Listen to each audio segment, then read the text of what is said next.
दर्शकबिन साउदी कतारमा 6 वर्ष बसेर आफ्नै देशमा केही पैसा कमाउन सकिन्छ भन्ने लक्ष्य बोकेका युवा आज हामी त्रिवेणी गाउँपालिका 4 टुनी बोर्डको यो तरकारी फलाइरहनु भएको यो टमाटरले धेरै हैन टमाटरहरूको बोट देखिसकेपछि हामी यहाँ कसले फलाइराख्नु भएको छ र कसको खेत हो भनेर हामी यहाँसम्म आइपुगेका छौं र एकजना दाइ देखिसक्नु भएको छ उहाँले नै तरकारी खेती गर्नु भएको रहेछ फलाउनु भएको रहेछ हजुरको शुभ नाम मेरो विष्णुबहादुर राउत त्रिवेणी गाउँपालिका 4 बसाइ 5 पनि छ अहिले हामी बसाइ त हाम्रो जन्म त फलाबाङ हो हामी एउटा पेसाको ले गर्दाखेरि हामी 5 मा बस्नु बाध्यता र तरकारी खेती गर्नको लागि यो चाहिँ 5 नम्बर है यो 5 नम्बर हो सर 5 नम्बर हो अहिले चाहिँ ठिकै छ सर अहिलेसम्म हामी अब आर्थिक कमजोरी भएको मान्छेले गर्दाखेरि अहिले हामीलाई अब केही 2-4 पैसा पढाउने लेखाउने छोराछोरी बच्चा बच्चीलाई गराउनु हामीलाई धेरै सहज भएको छ सर बाहिर देशमा जानु भएको थियो बाहिर गयो सर विगत अब 6-7 वर्ष अब सौदी कतारतिर बसेर फर्केर आफ्नै देशमा केही गर्छौं भनेर पर्सेन्ट गर्छौं भनेर लागि परिरहेछौं सर परिवारै लागिरहेछौं सर अब परिवारमै लाग्नु परिवारै सबै लागिरहेछौं सर अब किनभने अर्काको देशमा गएर दुःख गर्नु भन्दा आफ्नै देशमा परिश्रम गर्ने खाना लाउन भाउ गयो भने त बचत पनि हुन्छ सर नत्र आफ्नो खाना लाउन आफ्नो कसैसँग हल्ला नमागेर 8 घण्टा ड्युटी गर्छु भने भयो आफ्नो इच्छा नगर्छु भने पनि आफ्नो इच्छा कति भाइ छोराछोरी हुन्छ नि हजुर मेरो 2 भाइ छोरा 2 बिन छोरी छन् छोराहरुलाई बाहिर पठाउने त्यस्तो के नै मभन्दा अघि नै के रे खेती पेशा गर्नुभन्दा पहिले छोरो दुबई छ छोरी जापान छ हजुर जापान भर्खरै गयो छोरी नै बुवा म त पढाइको सिलसिलामा स्टुडेन्ट भिसामा गएछ अहिले भर्खर 16-17 लाख रुपैयाँ लाग्यो सर ठिकै छ लगभग अब भन्नाले अब पढाउने लेखाउने आफ्नो आय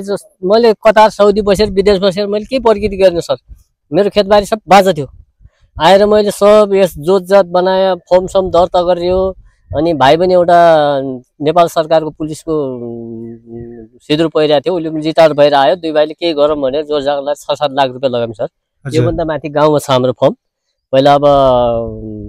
ऋण कार्य लाउनु भयो के आफैसँग नै सर आफै हामीले ऋण कार्यम सर संस्थाबाट जस्तै चेतनाबाट उले निकाल्यो मैले लक्ष्मीबाट निकाले अनि त्यहाँबाट अलि त कुनै पनि मिडिया पनि त्यहाँ गइ नपुग्दिने डाक्टरहरु प्राविधिकहरु पनि धेरै जसो अब कच्ची बाटो गइदिनु भएन फेरि विगत फेरि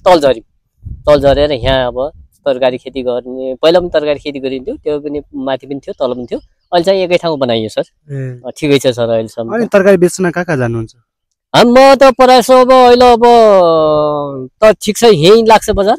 यहाँ लागेन भने कपुरकोट जानुपर्छ कि सिद्धनगरै लगेर बजारी गर्ने हो हामीले अब जस्तै अब हिउँदमा म बुरोकाउ लगाउँछु 4-5 रोपनीमा बुरोकाउले आलु अनि त्यही लगाउँछु त्यहाँदेखि बर्खा लाग्यो जस्तै फागुन लाग्यो भने हाम्रो यो टमाटर काउली बन्दामा लगाउँछौँ हाम्रो अब तरकारीहरु जानी बुटोल अथवा नेपालगञ्ज धनगढी जान्छ तर विगत हाम्रो कपुरकोट गाउँपालिकाको सीमानामा छौं हामी यता कपुरकोट लग्यो भने सहज छ उता लग्यो भने सहज हुन्थ्यो तर अलि त किनभने हामीलाई वहाँ लगेर बनाउने चाहिँ भाउ चाहिँ अलि तलमाथि हुन्छ के यहाँ आयो भने नेपालगञ्जबाट तपाईलाई सिधै सम्पर्क गर्नुभयो भने अलि महँगोमा जान्छ होला बजार व्यवस्था गर्दाखेरि अलि कममा जान्छ होला है जस्तै समिति मार्फत हुन्छ अब त्यो बजार डाइरेक्ट हामी मन्दी बिचौलियाले नखाइदियो भने हामी चाहिँ किसानलाई हुन्थ्यो किनभने अब वहाँबाट आएर कहाँ भाडा लाग्छ के हुन्छ भन्छ अब लगिदिइहाल्छ अब हामीले कच्चा पदार्थ माल अब हामीले राख्न नमिल्ने अब पाक्यो त फाल्ने हो फेरि अब पाक्यो त फाल्ने हो नत्र यो घाटा भयो त्यही भएर अहिले त हामीलाई त्यही बजारीकरण अलि बजारहरु व्यापारीहरु जति हेर्नुहुन्छ नि भिडियो व्यापारीहरु हामीसँग कन्ट्याक्ट गर्दा हामीले दिन सक्यो सर हामीलाई अब फाइदा पनि हुने भयो त्यसबाट हामी एउटै व्यापारी आउँछ यहाँ कसरी कन्ट्याक्ट गर्ने अब कुनै अब मिडिया मार्फत कोही भिडियो नम्बर पनि होला नै अब कोही मिडिया हेर्नु भएको छ यत्रो भिडियो हेर्नु भएको छ दाजुभाइ दिदीबहिनीहरु जस्तै व्यापारीहरु कोही हामीसँग कोही तरकारी चाहनुहुन्छ भने हामीसँग कन्ट्याक्ट नम्बर छ 98 439 32 566 मा कन्ट्याक्ट गर्नु होला टुनीबाट अब विष्णुबहादुर रावत हुनुहुन्छ भनेर फोन गर्नु भने हामी चाहिँ त्यो तरकारी चाहिँ हामीले उहाँसँग भाउ बार्गेनिङ गरेर बेच्यौं भने अहिले के छ अहिले के फलाइराख्नु छ अहिलेसम्म बेच्ने खालको टमाटर, सिमी, काउली, बन्दा अब त्यही छ सर, अरू केही पनि छैन। अरू त हामीसँग त्यति हुन पनि हुँदैन, भेरे खुर्सानीहरू यहाँ हुँदैन अलिमा। पछि गाउँमा पाउँछ भेरे खुर्सानी, काँक्राहरू छ हामीसँग, त्यही हो। हजुर, काँक्रा पनि छ। हजुर, यो समय दिएको धेरै धन्यवाद। हजुर, थ्याङ्क।